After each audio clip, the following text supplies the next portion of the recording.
प्रधानमंत्री नरेंद्र मोदी इस वक्त दिल्ली के पूसा इंस्टीट्यूट में एमएस स्वामीनाथन शताब्दी समारोह को संबोधित कर रहे हैं। आपको वहीं लिए चलते हैं। सीमित नहीं रहता, किसी एक भूभाग तक सीमित नहीं रहता।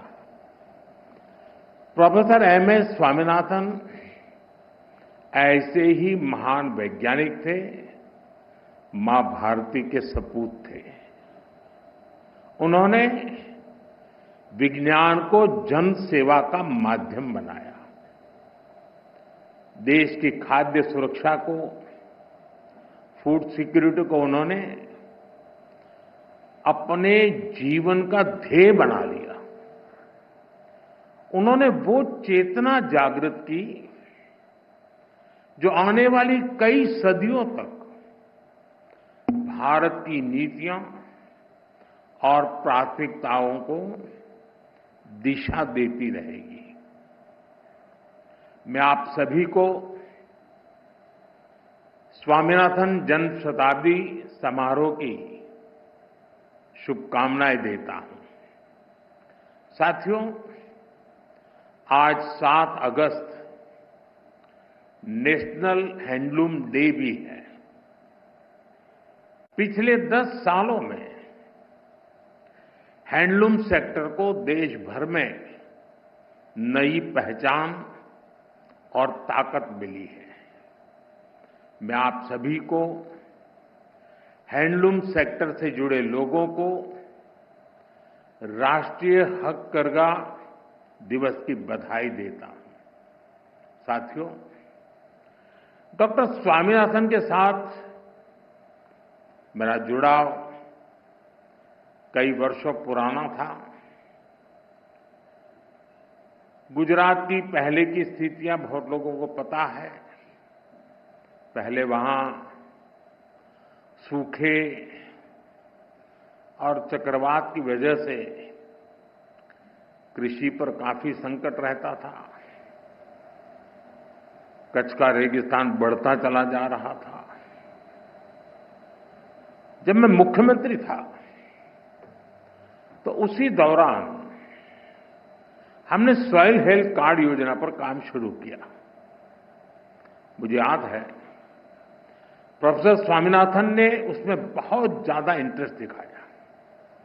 उन्होंने खुले दिल से हमें सुझाव दिया, हमारा मार्गदर्शन किया। उनके योगदान से इस पहल को जबरदस्त सफलता भी मिली। करीब 20 साल हुए जब मैं तमिलनाडु में उनके रिसर्च फाउंडेशन के सेंटर पर गया था। साल 2017 में मुझे उनकी लिखी किताब the quest for a world without hunger उसको रिलीज करने का मौका मिला था।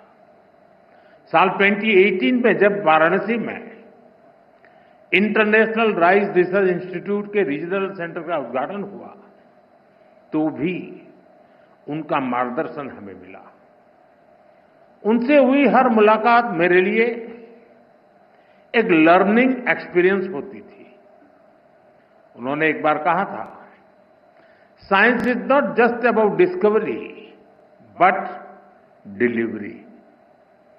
और उन्होंने इसे अपने कार्यों से सिद्ध किया।